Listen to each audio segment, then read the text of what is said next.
Salut, c'est Léo, ça dit quoi? Mais qu'est-ce qu'il fait celui-là? On est en direct, hein, bien entendu, sur C8 et normalement, c'est la dernière. Il prépare quelque chose, mais je vois pas où il veut en venir.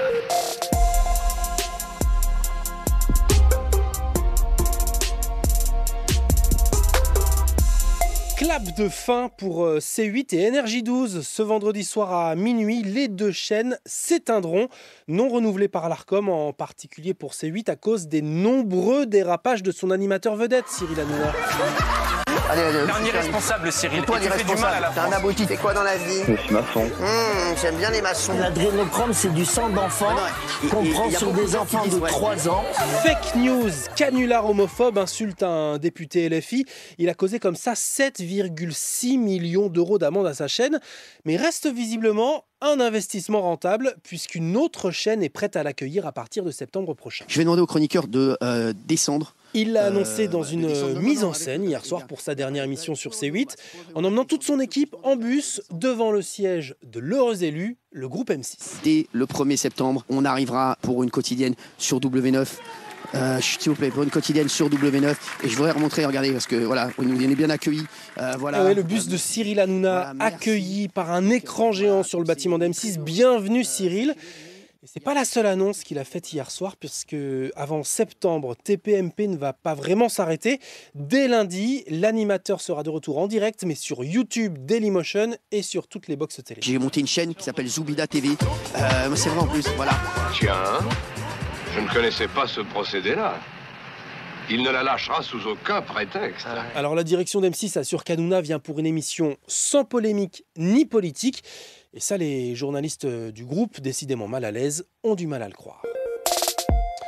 Dans l'actu ce vendredi, un cyclone à La Réunion. Alerte violette, c'est encore plus fort qu'une alerte rouge, parce que ce matin, les vents soufflaient déjà à plus de 150 km/h. Le mur du cyclone en train de toucher la Réunion avec des vents extrêmement forts. Et donc c'est là où tout se joue et on espère que tout va bien se passer, puisque là, on est vraiment entré dans le vif du sujet. Et lui, c'est le préfet de La Réunion qui évoque, à l'heure où j'enregistre, vers 8h du matin, 4000 coupures de courant et une route coupée vers le cirque de Salazie dans le centre-nord de l'île. Avec l'alerte violette, les habitants, mais aussi les forces de l'ordre et les pompiers ont interdiction de se déplacer, tous confinés. Voilà, après on a pris un peu d'eau et de quoi manger pour quelques jours. Avec peut-être un espoir quand même, le relief montagneux de La Réunion qui commence déjà à déstructurer le cyclone, ce qui n'empêche pas que les vents restent violents. Ce vendredi, c'est aussi les dernières heures avant le Ramadan qui, pour les musulmans de France, commencera demain, samedi. Et alors, si chez nous aussi, on constate une hausse des prix dans les supermarchés qui profitent de ce mois de jeûne, au Maroc, ça prend une toute autre ampleur. Pour la première fois depuis 30 ans, le roi Mohamed VI demande aux Marocains de se préparer à ne pas sacrifier de moutons pour l'Aïd el-Kébir en juin prochain. Ce sera hors de prix pour eux, entre 11 et 12 euros le kilo de viande actuellement, alors que le salaire moyen dans le pays est d'environ 250 euros par mois. C'est comme si en France, tu payais ton steak 120 euros le kilo. Tout ça, c'est à cause de la crise climatique. Le pays de la soif, Moussaillon. Le pays de la soif. Le Maroc traverse sa 7e année consécutive de sécheresse avec des précipitations inférieures de 53% à la moyenne des 30 dernières années. Manque de pluie, donc manque d'herbe pour les moutons, ce qui entraîne une chute de la production et donc une hausse des prix. Regardez là-bas un lac! De l'eau, nous sommes sauvés! Arrêtez! Malheureux, c'est un miracle!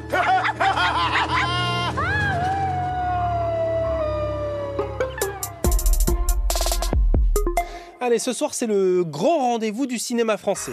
Et le César de la meilleure actrice est attribué à...